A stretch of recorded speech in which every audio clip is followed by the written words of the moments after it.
जय हिंद प्यारे बच्चों। मैं करुणेश निषाद आप सभी का हमारे यूट्यूब चैनल स्टडी विद करनेश में स्वागत करता हूं। प्यारे बच्चों, जैसा कि आप लोग थंबनेल देखकर समझ गए होंगे कि आज का जो हमारा टॉपिक होने वाला है बच्चों, वो कौन सा टॉपिक होने वाला है।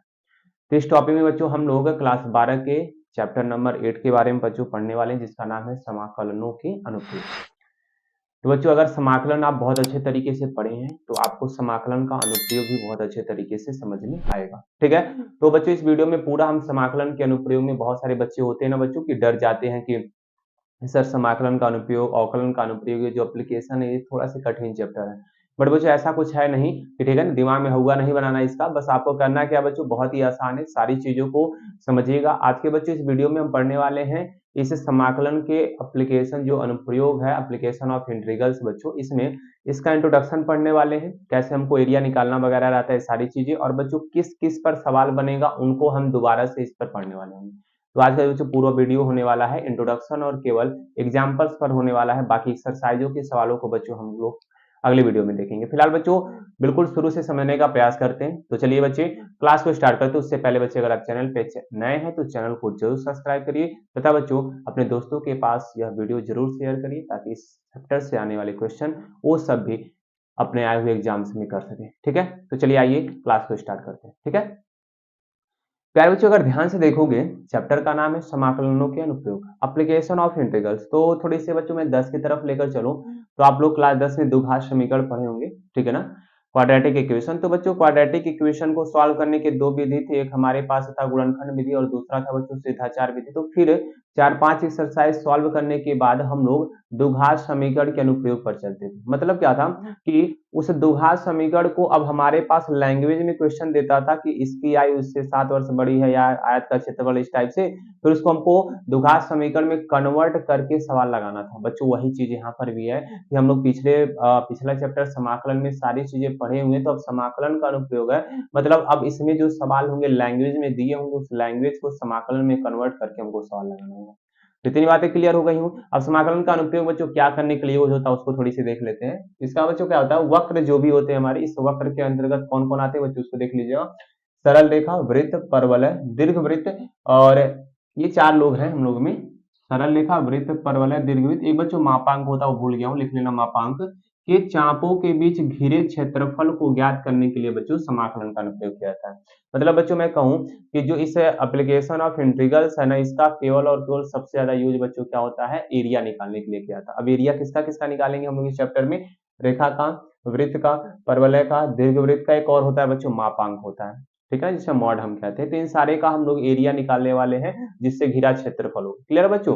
तो चलिए स्टार्ट करते हैं। तो पहला बच्चों इस फॉर्मूले में अगर हम चला जाए तो वक्र y बराबर कोई एफ एक्स दिया रहेगा बच्चों, x अक्ष पर स्थित होगा, x बराबर a और x बराबर d द्वारा घिरे गए क्षेत्र का आपको क्षेत्रफल बताना। तो थोड़ा सा बच्चों पहले फिगर बना देते हैं, ध्यान से देखिएगा। पहले बच्चों ये तो हमारा x अक्ष हो गया, ये हमारा हो गया बच्चों y अक्ष। ठीक है ना। अब हम क्या करते हैं, इसमें y बराबर एफ एक्स का बच्चों एक कर्व बनाते हैं। तो मान लीजिए प्यारे बच्चों ये हमारा y बराबर एफ एक्स का एक कर्व है इस टाइप से। ठीक है। और इस y बराबर एफ एक्स का कर्व होगा। अब क्या रहा है, x अक्ष है, तो बच्चों x अक्ष ये हमारा हो गया। अब x बराबर a और x बराबर b, तो मान लेते हैं बच्चों ये वाला जो पॉइंट है हमारा x बराबर a है, ये वाला a है सर। ठीक है। और यहाँ पर बच्चों हम सपोज कर लेते हैं ये वाला जो पॉइंट हमारा x बराबर b है बच्चों b है। ठीक है। तो कह रहा है ये जो वक्र है y बराबर एफ एक्स बच्चों, ये जो वक्र है सर y बराबर एफ एक्स। ठीक है ना। और ये जो x अक्ष है बच्चों इससे, और x बराबर a तथा x बराबर b की लाइन बच्चों यह वाली है। तो इससे घिरे क्षेत्र का बच्चों हमको क्या बताना है, क्षेत्रफल बताना है। मतलब यह वाला एरिया बच्चों हमको क्या करना है, फाइंड करना है। अब इस एरिया को फाइंड कर लिए बच्चों, कोई तो सूत्र वगैरह हम तो आज तक इसके पहले पढ़े ही नहीं है। तो बच्चों इस चैप्टर में हम पढ़ने वाले कि इसका फॉर्मूला क्या होता है। ठीक है। तो क्या सभी को ये जो टॉपिक हमने हेडिंग दिया है, क्या आपको समझ में आया कि हमने बोला क्या है, कि हमको करना क्या बच्चों, कोई वक्र दिया है y बराबर एफ एक्स का, यह वक्र है, और x अक्ष तथा बच्चों x बराबर a और x बराबर b के द्वारा जो एरिया घिरा होगा उसी का बच्चों हमको क्या निकालना है, क्षेत्रफल निकालना है। तो क्षेत्रफल बच्चों यही अंदर वाला एरिया आएगा। अब इसका क्षेत्रफल कैसे निकालेंगे, तो उन सारी चीजों को बच्चों समझेंगे। ठीक है ना। तो ये आपको चीजें समझ में आ गई होंगी कि सर इसका हमको तो क्षेत्रफल निकालना है। अब सबसे मेन वर्क जो है बच्चों, हमको इसको क्षेत्रफल निकालने के लिए करना क्या है, तो सबसे पहले बच्चों हम लिखेंगे क्या, कि माना y बराबर एफ एक्स है जो बच्चों वो कोई वक्र है, कोई बच्चों क्या है वक्र है, ठीक है ना। अब बच्चों ध्यान से समझिएगा, इसका क्षेत्रफल निकालने के लिए हम क्या करेंगे, इस के अंदर बच्चों एक हम आयत खींचेंगे, ये वाला आयत बच्चों ध्यान से समझिए। ये बहुत पतली आयत बच्चों, बस आपको समझाने के लिए हम क्या किए थोड़ा सा मोटा कर दिए हैं। बाकी बच्चों ये समझ लो बाल से भी पतला आयत है, ठीक है ना। इसकी चौड़ाई को बच्चों हम लोग मान लेते हैं dx, इसकी चौड़ाई को बच्चों क्या मान लिया जाए dx मान लिया जाए, बहुत छोटा है इसलिए इसको क्या मान लिया गया है dx मान लिया गया, ठीक है। अब बच्चों मैं आपसे पूछूं कि इसकी लंबाई कितनी होगी, तो सर इसकी लंबाई y एक्सिस पे जाओगी, यही तुम्हारा y है। इसको बना लो बाल को ऐसे कि सर यहाँ से यहाँ तक जो डिस्टेंस है हमारा y है, तो इसकी लंबाई बच्चों y हो जाएगी और इस आयत की चौड़ाई बच्चों कितना हो जाएगा dx हो जाएगा। अब इसका नाम गांव भी रख देते हैं बच्चों, ध्यान से देखिएगा जरा, आयत का नाम रख लेते हैं ए बी सी और डी, ठीक है बच्चों। अब यहाँ पे देखेंगे इस आयत के बारे में सबसे पहले जो आपने लिखा है ना उसको थोड़ा सा बच्चे यहाँ पे लिखेंगे, क्या लिखेंगे, आयत ए बी सी डी में, आयत ए बी सी डी के लिए बच्चों लिख दो के लिए, ठीक है ना। माना माना चौड़ाई जो है बच्चों वो क्या है dx है, और बच्चों लंबाई जो है वो कौन है हमारा y है, dx यहाँ लिखना, और यहाँ पे बच्चों लंबाई क्या है y। अतः बच्चों इसका अगर हम क्षेत्रफल निकालना चाहें तो आयत का क्षेत्रफल सर हम जानते हैं होता है लंबाई गुणे चौड़ाई, कहोगे हाँ सर, तो लंबाई गुणे चौड़ाई यहाँ पर लिख देंगे प्यारे बच्चों, ठीक है। इसके बाद लंबाई हमारे पास y है और चौड़ाई बच्चों dx है, तो यहाँ से क्षेत्रफल जो आ गया बच्चों हमारे पास कितना आ गया y dx। सभी को इतनी बातें समझ में आई, अभी कुछ समझाया नहीं बच्चों। अब सबसे मोस्ट इंपॉर्टेंट जो चीज है उसको समझिए।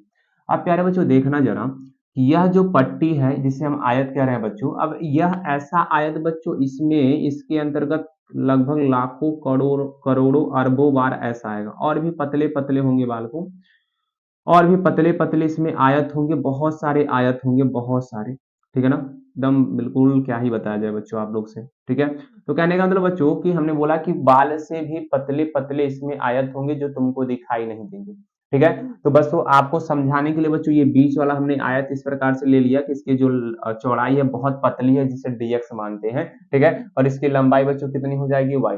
अब समझिए कि बच्चों अगर इस पूरे एरिया का अगर हमको क्षेत्रफल निकालना हो तो क्या हम सभी आयतों के क्षेत्रफलों को जोड़ दें तो क्या हमको इस पूरे एरिया का क्षेत्रफल मिल जाएगा, क्या कहोगे हाँ सर बिल्कुल सही कह रहे हैं बच्चों। हमने क्या बोला दोबारा से समझिएगा, हमने बोला कि बच्चों इसमें जितने भी आयत दिए हुए हैं ना, अगर इन सभी के आयतों का हम क्षेत्रफल निकाल लें और उसको जोड़ दें तो क्या हमको ये पूरा का पूरा क्षेत्रफल मिल जाएगा, कहोगे हाँ सर। अब सबसे बड़ी बात है कि बच्चों कि इस सभी आयतों के क्षेत्रफलों को निकालेंगे कैसे, उस चीज को समझिएगा। क्यों सर, क्योंकि इस आयत के लिए जो चौड़ाई होगा कुछ और हो जाएगा, लंबाई बच्चों देखोगे जैसे जैसे तुम इधर आओगे तो लंबाई थोड़ी सी छोटी होती जाएगी, इधर भी जाओगे तो लंबाई थोड़ी सी छोटी होती जाएगी, समझ में आ रहा है कि नहीं। अब बच्चों किसी के मन में ख्याल ये आ रहा होगा कि सर आयत जो होता है तो हमारा सीधा होता है, ये वाला पोर्शन तो सीधा होता है तब ना आयत बनेगा। अब यहाँ पे तो आपने कर्व टाइप का बनाया तो ये कैसे है बच्चों, तो समझिए बच्चों बहुत ही पतले पतले हैं, बहुत ही पतले पतले हैं, बहुत ही पतले पतले, इतने पतले पतले हैं कि बच्चों यह वाला जो पोर्शन है ये इनके लिए कैसा वर्क करेगा, सीधे के लिए वर्क करेगा, समझ में आ रहा है कि नहीं। तो बस उसमें परेशान होने वाली बात नहीं, बट आपको इतना दिमाग में रखना बच्चों कि अगर इन आयतों के क्षेत्रफलों को हम जोड़ दें तो बच्चों हमको पूरा का पूरा क्षेत्रफल मिल जाएगा। अब ध्यान से देखिएगा बच्चों, जोड़ने के लिए दो सिंबल यूज होता है, एक बच्चों यूज होता है सिग्मा का जिससे हम लोग समेशन कहते हैं या सिग्मा कहते हैं बच्चों, या बच्चों क्या कहते हैं सिग्मा कहते हैं, ठीक है ना। और दूसरा बच्चों होता है ये वाला यूज, इसे बच्चों आप लोग जानते होंगे इंटीग्रल का साइन कहते हैं। बोलो भाई कहोगे हाँ सर बिल्कुल इसके बारे में जानते हैं, ठीक है ना। तो ये भी बच्चों को इस ये जो समेशन का चिन्ह दिख रहा है ये भी जोड़ता है और ये समाकलन का जो चिन्ह दिख रहा है ये भी जोड़ता है, बट बच्चों दोनों में अंतर क्या होता है कि जो समेशन होता है बच्चों ये डिस्क्रीट फॉर्म में होता है, डिस्क्रीट फॉर्म में होता है बच्चों, और ये जो हमारा इंटीग्रल होता है ये कंटिन्यूअस फॉर्म में होता है। आप कहोगे सर ये डिस्क्रीट और कंटिन्यूअस फॉर्म क्या है, तो इसको समझते हैं बच्चों तभी आप इसको समझ पाओगे, ठीक है ना। जैसे मान लो बच्चों हमने एग्जांपल यहाँ पे दिया कि मान लो summation r is equal to 1 से लेकर r इज इक्वल टू 4 तक, और यहाँ यहाँ पे लिख दिया बच्चों r पे यक्स पे पावर आर। अब इसके वैल्यू मतलब बच्चों क्या हुआ कि आर की वैल्यू सबसे पहले यहाँ पे क्या आएगा 1 आएगा, फिर आर की वैल्यू 2, फिर आर की वैल्यू 3, फिर आर की वैल्यू 4। तो बच्चों R, R square, R cube और आर टू द पावर 4। और बच्चों समेशन का मतलब क्या होता है कि इन सभी को क्या कर लेगा, जोड़ लेगा। अब सर यहाँ पर इसी समेशन की जगह पर बाय द वे हमने बच्चों गलती से समाकलन का यूज कर दिया और 1 से लेकर यहाँ पर लिख दिए कहाँ तक, 4 तक। और यहाँ पर बच्चों हमने x to the power r इस टाइप से लिख दिया। अब इसका मतलब समझिएगा बच्चों, डिस्क्रीट और कंटीन्यूअस फॉर्म अब तुमको समझ में आएगा। क्या चीज है कि अगर सर इसकी बात करते हैं तो यह जो बच्चों r की वैल्यू है ना, ये 1 पर जाएगा, 2 पर जाएगा, 3 पर जाएगा, 4 पे। थोड़ा सा इधर समझ लीजिएगा। ये देखिए 0, 1, 2, 3 और यहाँ पे 4 बच्चों। तो ये जो योग करेगा ये करेगा 1 का, 2 का, 3 का, 4 का। बल्कि समाकलन जो कंटिन्यूअस फॉर्म होता है बच्चों, इसके बीच में जितनी भी लाखों करोड़ संख्याएं 1.1, 1.2, 1.3, 1.4, 1.5, 1.6 dot dot dot dot dot, ये बच्चों कंटिन्यूअस मतलब एक से लेकर जितने भी बीच में गड्ढे वड्ढे सब आएंगे उन सबको बच्चों ये क्या करेगा, जोड़ लेगा। ये 1, 2, 3, 4 पे नहीं ऐड करेगा।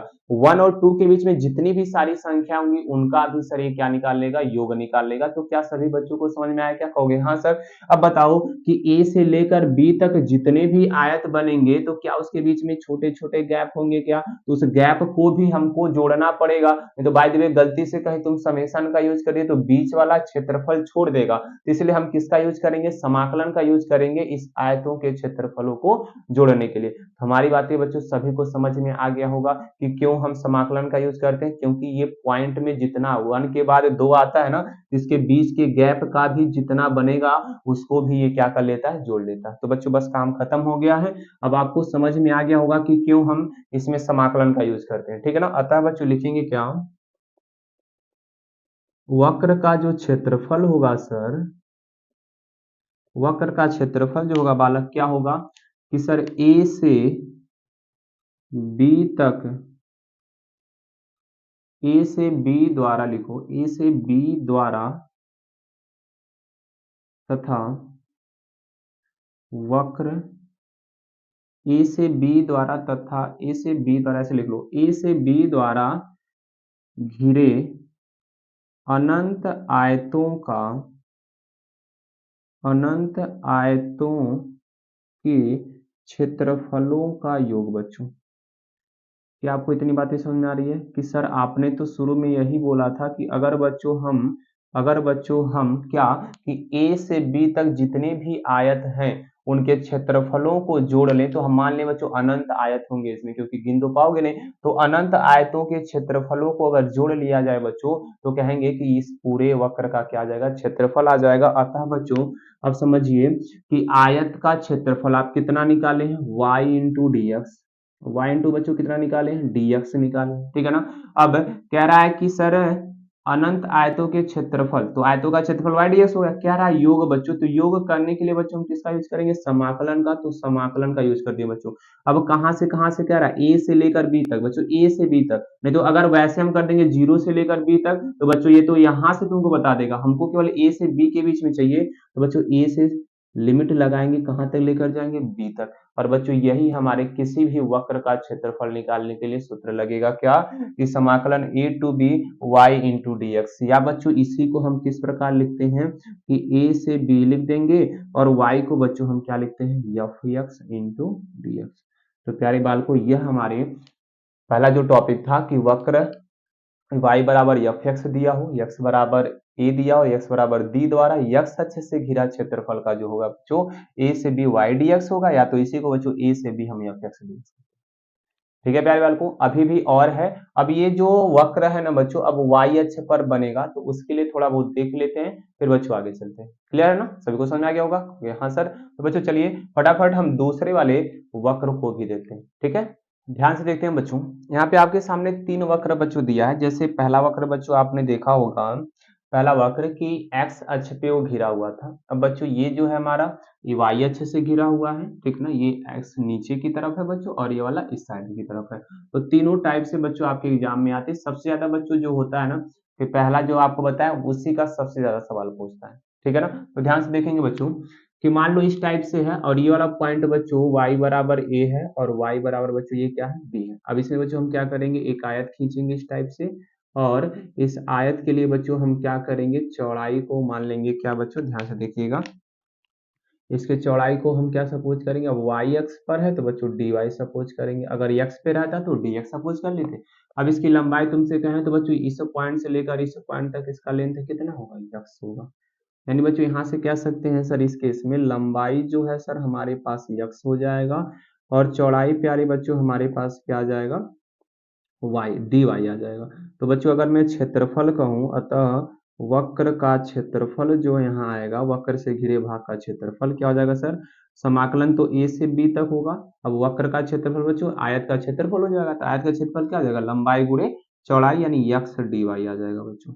बस इतना थोड़ा सा था। इसमें चलेंगे बच्चों, इसमें आपको करना क्या है कि x बराबर a ही रहेगा और ये x बराबर क्या हो जाएगा, b हो जाएगा। अब इसमें हम क्या करेंगे सर कि एक पट्टी खींचेंगे, आयत खींचेंगे, जैसा हर सवाल में हम लोग करते आ रहे हैं हर फिगर में। तो ये बच्चों आपका एक क्या हो गया हमारे पास इसका। अब इसके लिए क्या करेंगे बच्चों, इसके लेंथ को, इसके चौड़ाई को सबसे पहले सपोज करते हैं। अब ये x एक्सिस पे है तो इसको क्या मानेंगे, dx मानेंगे और इसके लेंथ को बच्चों देखोगे तो क्या ये जो लेंथ होगा तुम्हारा नीचे की तरफ जाओगे तो माइनस होता है क्या कहोगे, हाँ सर। तो बच्चों यहाँ से देखा जाएगा तो लंबाई हमारे पास आ गया y, चौड़ाई बच्चों हमारे पास आ गया क्या, अब इसको बच्चों हटा ही देते हैं, इसको लिखने की आवश्यकता नहीं है, डायरेक्ट हम लिख देते हैं वक्र का जो क्षेत्रफल होगा बच्चों, देखो ध्यान से, वक्र का क्षेत्रफल जो होगा ए से लेकर बी तक तो होगा ही, क्योंकि इनके बीच में जितने भी सर आयत आएंगे उनको जोड़ेंगे तभी जाके क्षेत्रफल मिलेगा, कहोगे हाँ सर। अब लंबाई गुणे चौड़ाई करो तो लंबाई बच्चों y हो जाएगा और इंटू क्या हो जाएगा dx। अब कहोगे सर यहाँ पे तो दिया है माइनस y। अब बच्चों जो क्षेत्रफल होता है ना वो कभी भी हमारा माइनस में नहीं होता है, तो जब भी बच्चों ऐसा सवाल आएगा ना तो उसके लिए हम क्या करेंगे, यहाँ पे मॉड लगा देंगे। अब मॉड से संख्या हमेशा कैसे निकलती है, प्लस निकलती है।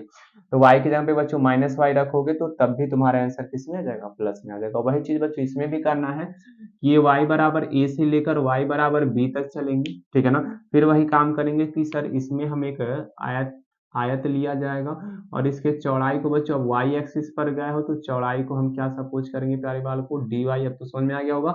और इसका लेंथ बच्चों माइनस का x हो जाएगा, क्या हो जाएगा, माइनस का x। अब यहाँ पे बच्चों वक्र का क्षेत्रफल अगर देखा जाए, वक्र से घिरे भाग का क्षेत्रफल तो क्या हो जाएगा बच्चों, a से लेकर b तक हो जाएगा।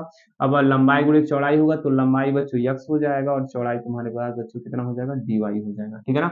अब इसका भी क्षेत्रफल बच्चों माइनस में आएगा, क्यों, क्योंकि सर इसका x जो है किसमें है, माइनस में, तो इसके लिए बच्चों भी हम क्या कर लेंगे, मॉड लगा लेंगे। तो प्यारे बच्चों हमारे ख्याल से सभी को समझ में आ गया होगा कि इन दोनों में क्यों हमने मॉड लगाया है। तो सर इन दोनों में इसलिए मॉड लगाया गया है ताकि बच्चों इसका क्षेत्रफल माइनस में ना आ सके। और बाकी बच्चों पहला दूसरा तो हमारा एक x अक्ष पे बना था, ऐसे बना था, और दूसरा y एक्सिस पे इस टाइप से, तो इन दोनों का क्षेत्रफल प्लस ही आएगा, उसमें कोई दो राय नहीं है। तो इस प्रकार से प्यारे बच्चों अभी तक केवल किसी एक वक्र का क्षेत्रफल ज्ञात करने के लिए आपको बताया गया। अब इस वक्र के अंतर्गत मैंने बताया था वृत्त आता है, परवलय आता है, दीर्घवृत्त आता है और रेखाएं आती हैं।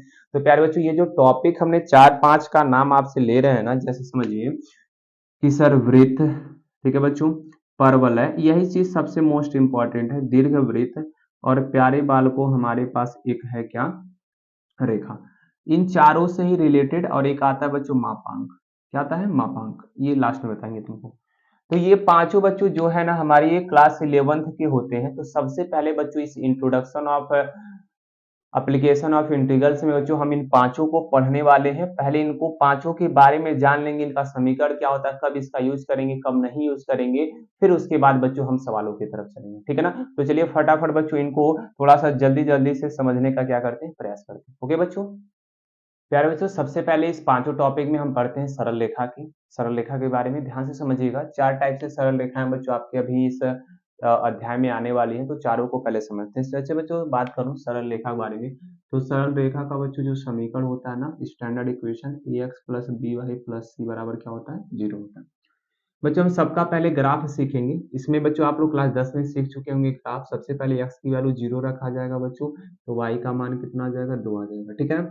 फिर y की वैल्यू बच्चों 0 रखा जाएगा तो x की वैल्यू बच्चों कितना आ जाएगा, 3 आ जाएगा। अब यहाँ से बच्चों अगर इसकी ग्राफ के लिए सारणी बनाया जाए बच्चों, क्या बनाया जाए, सारणी जिसके जिसके थ्रू बच्चों हमको क्या मिलता है, बिंदु मिलता है। तो यक्स और वाई, तो यक्स का मान 0 रखे थे तो वाई का मान 2, यक्स का मान 3 रखे थे तो वाई का मान क्या आया था बच्चों, 0 आया था। ठीक है ना। अब इसके लिए बच्चों अगर मैं ग्राफ बनाऊं तो ध्यान से देखिएगा, इसी ग्राफ से मतलब है, क्योंकि ग्राफ से ही द्वारा बच्चों हमको क्षेत्रफल मिलेगा। तो सबसे मेनली पॉइंट इंपॉर्टेंट क्या है, पांचों का हमको ग्राफ समझना। अगर ग्राफ समझ गए तो पूरा का पूरा चैप्टर एक चुटकी में तुम सॉल्व कर लोगे। ठीक है।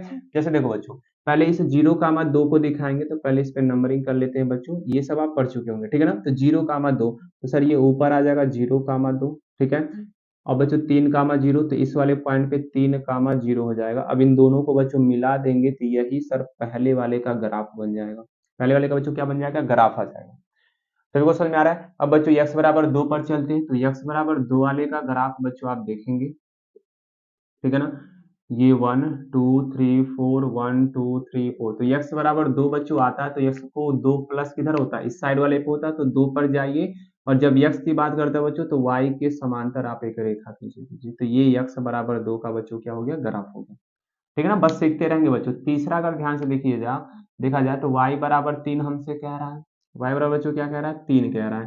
तो 1, 2, 3, 4, 1, 2, 3, 4, तो बच्चों y की वैल्यू 3 कह रहा है, तो y तो सर ऊपर होता है, तो इस पे y गिनो तो 1, 2, 3 यहाँ पर आओगे। जब y की बात करेगा तो किसके समांतर खींचेंगे, x के समांतर खींचेंगे। यानी ये वाली जो लाइन होगी बच्चों, y बराबर क्या हो जाएगा, 3 हो जाएगा। बाय द वे बच्चों, आपको कह दिया कि y बराबर -2 खींचो, तुम नीचे माइनस जाओगे, 1, 2 यहीं आएगा, तो बच्चों इसे इसे यक्स के समांतर खींच देंगे, और ये वाली लाइन बच्चों y बराबर क्या आ जाएगा, -2 आ जाएगा। और इसमें बच्चों यक्स बराबर मान लो -1 कह दिया, तो यक्स बराबर -1 सर इधर होता है, तो इसको y के समांतर हम खींच देंगे, और ये वाली लाइन जो होगा सर हमारा यक्स बराबर क्या आ जाएगा, -1। इसको कॉपी में बच्चों नोट कर लीजिएगा, मोस्ट इंपॉर्टेंट है पांचों के बारे में ग्राफ। अब चौथा बच्चों देख लो, चौथे का यहाँ बना दे रहा हूँ। चौथा बच्चों क्या होता है, यक्स बराबर 0, x बराबर 0, तो बच्चों क्या x बराबर 0 यहीं आएगा, कहोगे हाँ सर। तो x बराबर 0 बच्चों यही आएगा, तो 0 जब x की वैल्यू रहता है तो y के समांतर खींचते हैं, जब y वैल्यू रहता है तो x के समांतर खींचते हैं। यानी जब x की वैल्यू रखोगे 0, तो इस पे ही तुमको y के समांतर लाइन खींचना, तो क्या यही वाली लाइन आ जाएगी, कहोगे हाँ सर। तो बच्चों ये वाला x बराबर 0 हो जाएगा। अब y बराबर 0, तो कहोगे सर यहीं पर आएगा। जब y बराबर 0 आया तो इसको y के समांतर खींचो, किसके समांतर, x के समांतर, तो x के समांतर खींचोगे यही वाली लाइन आ जाएगी। यानी सर ये वाली लाइन जो होती है y बराबर 0 होता है। तो बस आपको पढ़ लेना बच्चों, क्या ये जो x वाली लाइन होती है y बराबर 0 का लाइन होता है, जो ये y वाली लाइन होती है वो x बराबर 0 का होता है। फिलहाल प्यारे बच्चों, ये हमारा सरल रेखा का 4 टाइप से ग्राफ अभी आपके सवाल में आएगा, तो आपको चारों चीजें समझ में आ गई होंगी। ठीक है ना। फिर चलते हैं बच्चों अगले पे, और अगला हमारा बच्चों क्या है, वृत्त है। प्यारे बच्चों ध्यान से देखेंगे, वृत्त के बारे में समझने का प्रयास करते हैं। बच्चों वृत्त 2 टाइप से हो सकता है, कि उसका केंद्र अगर 0, 0 हो जाए, या तो बच्चों उसका केंद्र जो है x1, y1 हो। मतलब एक केंद्र मूल बिंदु होना चाहिए, दूसरा केंद्र बच्चों मूल बिंदु नहीं होना चाहिए। तो दोनों को समझते हैं बच्चों। सबसे पहले हम क्या करते हैं, x एक्सिस और y एक्सिस बनाते हैं प्यारे बालकों। ठीक है ना। ये x, ये y, ये x डैश, और बच्चों ये y डैश। और सेम टू सेम बच्चों इसमें भी कर लेते हैं हम लोग। ठीक है ना। x, y, x डैश, और बच्चों y डैश। ठीक है। अब बच्चों यहाँ पर आपको जो वृत्त बनाना है, उसका केंद्र जो होना चाहिए बालकों, क्या होना चाहिए, मूल बिंदु होना चाहिए। तो यहाँ पे जो मूल बिंदु है सर, ये वृत्त का केंद्र O हो गया। ये वाला जो हिस्सा है बच्चों, यह वाला जो हमारा वृत्त की त्रिज्या क्या हो गई, r हो गई। ठीक है ना। तो यहाँ से बच्चों इस वाले केस में वृत्त का जो समीकरण मिलता है, यही आपको समीकरण याद करना है, और ये ग्राफ याद करना किस प्रकार से ग्राफ बन रहा है। तो समीकरण बच्चों मिलता है x square plus Y square बराबर आर स्क्वायर, वेयर बच्चों आर आप जानते हैं क्या है, कि सर वृत्त की त्रिज्या है। वेयर आर क्या है बच्चों, वृत्त की त्रिज्या। इस केस में चलते हैं बच्चों। अब यहाँ पर वृत्त ऐसा बनेगा कि जिसका बच्चों केंद्र कुछ और होगा। मान लो बच्चों हमने एक वृत्त बना दिया, और इसका केंद्र बच्चों यहाँ पर हमने मान लिया, इसका केंद्र O है, इसका निर्देशांक बच्चों x1 क्या है, y1 है। ठीक है। और यहाँ से बच्चों किसी को भी मिला दो, या तो इसको इसको किसी को भी मिला दो, तो ये मान लो वृत्त की त्रिज्या कितनी है, r है। ठीक है। तो इस केस में बच्चों वृत्त का समीकरण जो होगा, वृत्त का जो समीकरण होगा बच्चों, क्या होता है, x माइनस x1 का whole square plus y minus बच्चों y1 का होल स्क्वायर, और बराबर बच्चों क्या, r स्क्वायर। ये सारी चीजें बच्चों आपको दिमाग में बना के रखना है। ठीक है ना। अब ध्यान से सुनिएगा बच्चों, पिछले साल से जब तक सिलेबस नहीं हटा था तब तक दोनों था बच्चों। अब नए वाले सिलेबस में इस बार जो आपको पढ़ना है, ये वाला आपको नहीं पढ़ना है। ठीक है ना। कि केंद्र दूसरा अगर दिया हो x1 y1 तो उसका क्षेत्रफल निकालने के लिए, तो ये वाला एक भी आपको सवाल नहीं मिलेगा, ठीक है ना। तो इसको आप पढ़िएगा भी मत, आपको केवल यही बच्चों एक पढ़ना है। तो ये वृत्त के बारे में बस पढ़ लीजिएगा, जिसका मूल केंद्र क्या होता है, मूल बिंदु होता है, ठीक है ना। फिर बच्चों अगले पे चलते हैं और उसको समझने का प्रयास करें। सबसे बच्चों मैं पहले बता दे रहा हूँ कि क्या है कि मोस्ट इंपॉर्टेंट तुमको ये ग्राफ समझना। अगर पांचों का ग्राफ समझ गए तो मैं कह रहा हूँ सवाल तुम 2 मिनट में लगा लोगे। क्लियर है बच्चों? तो चलते हैं अगले को भी समझने का प्रयास करते हैं। ओके, ध्यान से देखेंगे बच्चों। अगला टॉपिक जो है वो दीर्घवृत्त है। तीसरा टॉपिक दीर्घवृत्त में बच्चों आप लोग जानते हो, क्लास 11th में पढ़े होंगे। तो इसमें बच्चों दीर्घवृत्त जो पढ़ना ये भी दो प्रकार से होता है कि एक केंद्र तुम्हारा 0, 0 हो और दूसरा बच्चों कुछ और हो। तो हमको अपने सिलेबस में जो पढ़ना बच्चों बस उसी को एक्सप्लेन कर रहा हूँ, ठीक है ना। हमको केंद्र 0 और 0 मूल बिंदु वाला पढ़ना, तो उसी को देखिएगा बच्चों, ठीक है ना। यहाँ पे बच्चों दीर्घवृत्त हमने क्या कर दिया, एक बना दिया इस टाइप से। आप दीर्घवृत्त जानते हैं ऐसे बनता है, ठीक है ना। और बच्चों इस पे एक दीर्घवृत्त इस टाइप से बनता है। जो क्लास 11th में आप ये सब पढ़ चुके होंगे, ठीक है ना। अंडाकार होता है, ये आपको मालूम होगा, ठीक है बालकों। ओके हाँ सर। अब बच्चों अगर मैं बात करूं तो इस वाले को बच्चों हम लोग जिसपे ये इस प्रकार से फैला हुआ होता है, लंबा वाला जो होता है, इसे हम क्या कहते हैं, दीर्घ अक्ष कहते हैं। यानी यक्ष अक्ष यहाँ पे क्या होता है, दीर्घ अक्ष। और इस वाले वाई वाले को बच्चों हम लघु अक्ष कहते हैं। जिसपे ये बच्चों फैला हुआ ज्यादा लंबाई वाला होगा उसी को दीर्घ अक्ष कहेंगे। अब इसमें देखोगे तो इस पे फैला हुआ है, इसको बच्चों हम क्या कहेंगे, दीर्घ अक्ष कहेंगे। और इस यक्ष वाले को हम बच्चों क्या कहेंगे, लघु अक्ष कहेंगे, ठीक है ना। तो ध्यान से समझेंगे। इस पे बच्चों ये वाला पॉइंट हमारा ए हो जाएगा, ठीक है ना। हमेशा दीर्घ अक्ष पे ए मानेंगे और इस पे बच्चों क्या माना जाएगा, बी माना जाएगा, ठीक है। इस पे भी वही काम करेंगे बच्चों। तो ये हमारा ए हो जाएगा दीर्घ अक्ष पर और लघु अक्ष पे बच्चों क्या हो जाएगा, बी हो जाएगा। और इसका केंद्र बच्चों 0 कामा क्या हो गया, 0, ठीक है ना। अब दोनों का समीकरण लिख लेंगे, मोस्ट इंपॉर्टेंट। तो बच्चों इसका समीकरण जो होगा एक्स स्क्वायर बटे ए स्क्वायर प्लस वाई स्क्वायर बटे बी स्क्वायर और बराबर बच्चों क्या होता है, 1 होता है, ठीक है ना। इसको आप लोग नोट कर लेंगे, मोस्ट इंपॉर्टेंट समीकरण है दीर्घवृत्त का समीकरण बच्चों, ठीक है। वेयर बच्चों अगर इसमें चला जाए तो यहाँ पे क्या होता है, इस चीज को देखेंगे, एक्स स्क्वायर बटे बी स्क्वायर और प्लस बच्चों वाई स्क्वायर बटे ए स्क्वायर बराबर बच्चों कितना हो जाएगा, 1 हो जाएगा। यानी बच्चों अब एक्स अक्ष पर बी आ रहा है तो इसके नीचे बी लिखेंगे, वाई अक्ष पर ए आ रहा है तो वाई के नीचे बच्चों क्या लिख दिया जाएगा, ए लिख दिया जाएगा, ठीक है ना। अब इस प्रकार से बच्चों ये आपके दीर्घवृत्त का दोनों समीकरण होंगे। क्लियर है ना। अब हमारे पास बच्चों दो टॉपिक और है। दीर्घवृत्त के बाद कौन सा बच्चों, एक परवलय है, उसके बाद मापांक को दोनों को समझ के फिर एग्जाम्पल को समझने का क्या करते हैं, प्रयास करते हैं। परवलय आप देखेंगे, ठीक है ना। परवलय के बारे में समझने का प्रयास करते हैं, ठीक है। सबसे पहला बच्चों परवलय देखो, 4 टाइप से परवलय बच्चों होता है और यहाँ भी हमको केंद्र 0, 0 वाला ही पढ़ना है, ठीक है बच्चों। तो उसी टाइप से हमें केंद्र से ये टच करते हुए जाएगा, ठीक है। और इस प्रकार से बालकों ये वाला है, ठीक है ना।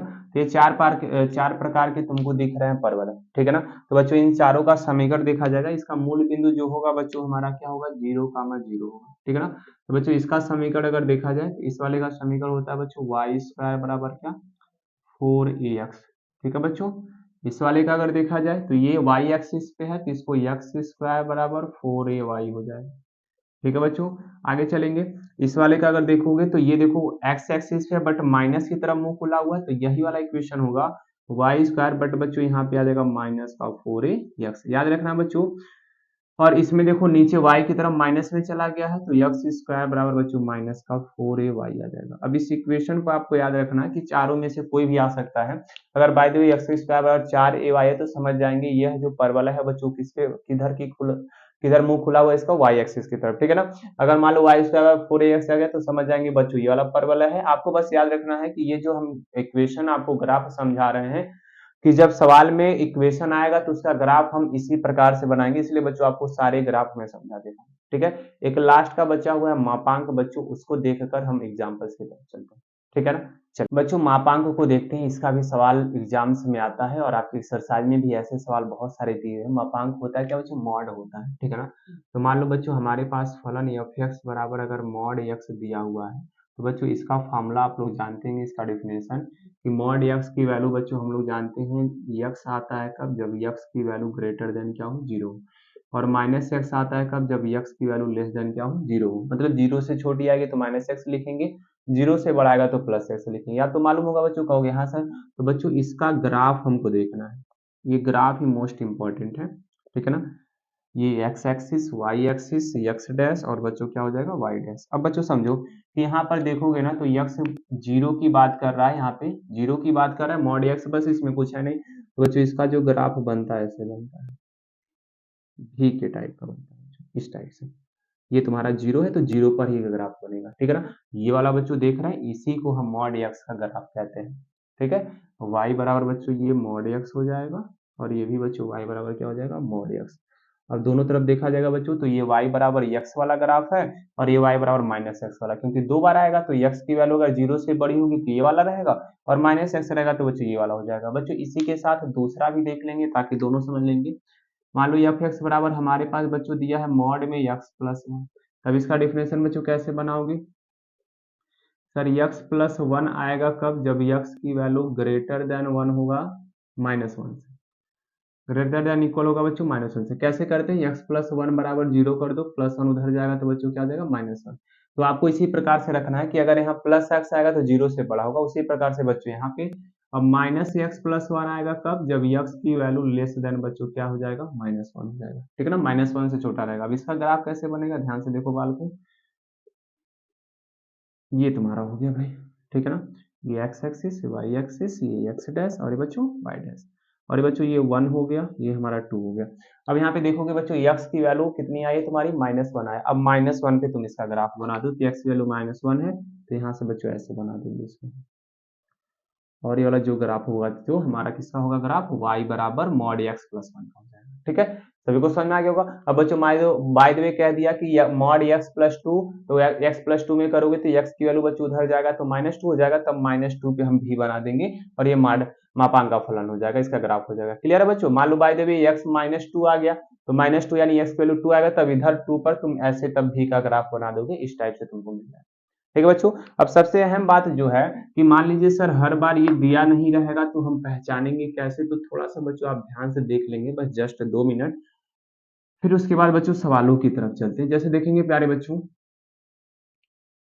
अगर मैं बात करूं बच्चों वृत्त की, सबसे पहले बच्चों किसकी बात किया जाए, वृत्त का, मतलब रेखा की बात कर लेते हैं खाली। रेखा हो गया बच्चों, ठीक है ना। दूसरा बच्चों वृत्त हो गया, तीसरा बच्चों हमारा परवलय हो गया और चौथा बच्चों हमारा दीर्घवृत्त हो गया। इन चारों को थोड़ा सा देख लेते हैं फिर बच्चों हम सवाल की तरफ चलेंगे। चारों को एक साथ, ठीक है ना, मापांक इसमें नहीं होता, मापांक की तो अलग वैल्यू होती है। जैसे देखो रेखा में बच्चों क्या होगा, यक्स और वाई की घात, यक्स और वाई की घात कितनी होगी बच्चों, एक होगी, ठीक है। अब बच्चों इतने सारे हमको इक्वेशन याद करने के लिए कैसे याद करेंगे, तो उससे बच्चों बेस्ट तरीका है कि अगर कोई समीकरण दिया उसमें यक्स और वाई की घात एक है तो समझ जाएंगे बच्चों कौन सा समीकरण है, रेखा का समीकरण है, ठीक है बच्चों। वृत्त की बात करेंगे बच्चों, यक्स तथा वाई की घात, वाई की घात बच्चों एक, नहीं नहीं एक नहीं दो, और एक्स तथा वाई का गुणांक समान होना चाहिए बच्चों, गुणांक क्या होना चाहिए, समान होना चाहिए, ठीक है। जैसे बच्चों अगर मैं कहूं कि मान लो हमारे पास एक और लिख लेता हूं, पहले दीर्घवृत्त का पहले लिखेंगे बच्चों, यक्स तथा वाई की घात दो, ये परवलय वृत्त और दीर्घवृत्त एक ही होता है, x तथा वाई की घात बच्चों दो होगा, ठीक है ना, तथा यक्स और वाई का गुणांक, यक्स और वाई का गुणांक बच्चों समान नहीं होगा, यहाँ पे असमान है, ठीक है बच्चों। जैसे मान लो यहाँ पर हमने लिखा X square plus Y square बराबर चार, तो एक्स की घात दो है वाई की घात दो है, बट एक्स स्क्वायर और वाई स्क्वायर का गुणांक बच्चों देखेंगे तो दोनों समान है, मतलब एक एक है, तो ये क्या हो जाएंगे तुम्हारे वृत्त हो जाएंगे। बट बच्चों अगर यहाँ पे हमने इस प्रकार से लिख दिया nine X square plus 144 Y square और बराबर बच्चों इधर 15 लिख दिया इस टाइप से, तो यहाँ पे बच्चों देखेंगे एक्स की घात दो वाई की घात दो और इन दोनों का गुणांक अलग अलग है, तो कह देंगे बच्चों ये हमारे किस में आ जाएगा, दीर्घवृत्त में आ जाएगा। अब इसमें क्या बच्चों परवलय में क्या होगा, यक्स कामा वाई में किसी एक की घात, किसी एक की घात दो तथा एक की घात, एक की घात वन होगी, ठीक है बच्चों। मतलब क्या है कि अगर मान लो वाई स्क्वायर बराबर चार एक्स लिख दिए, तो बच्चों अगर ध्यान से देखोगे तो यहाँ पर y की घात एक दो है, एक का घात दो है, एक का घात कितना है, एक है। तो इस टाइप से बच्चों अगर आपको पहचानना होगा तो ये चीजें याद रख लीजिएगा, एक बार और समझ लीजिए। रेखा अगर है तो दोनों की घात 1 होगा, ठीक है ना। वृत्त है बच्चों तो x और y की घात 2 होगा और उसके गुणांक भी हमारे क्या होंगे, समान होंगे।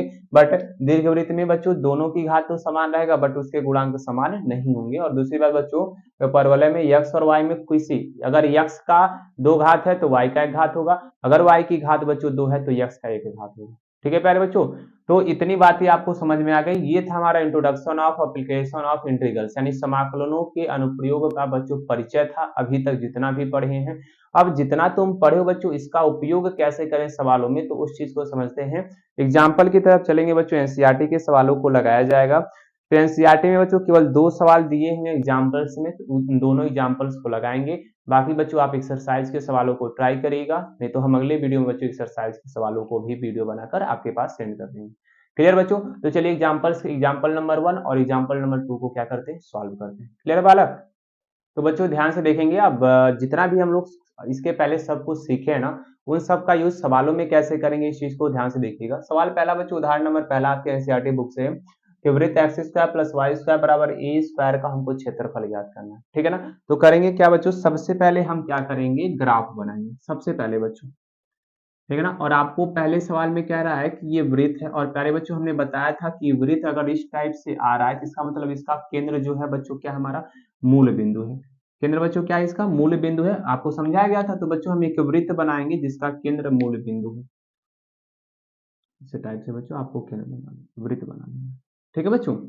अब इसमें करना कुछ है नहीं, अब ध्यान से देखेंगे इसका जो केंद्र होगा बच्चों क्या हो जाएगा, 0,0, ठीक है ना। यह वाला बच्चों इस पॉइंट से इस पॉइंट तक इसकी त्रिज्या होगी, यही वाला हमारा त्रिज्या होता है बच्चों। ये हमारा ए हो जाएगा, ये पूरा का पूरा बच्चों क्या हो जाएगा ए, और इस बिंदु का निर्देशांक बच्चों कितना आ जाएगा, a,0 हो जाएगा।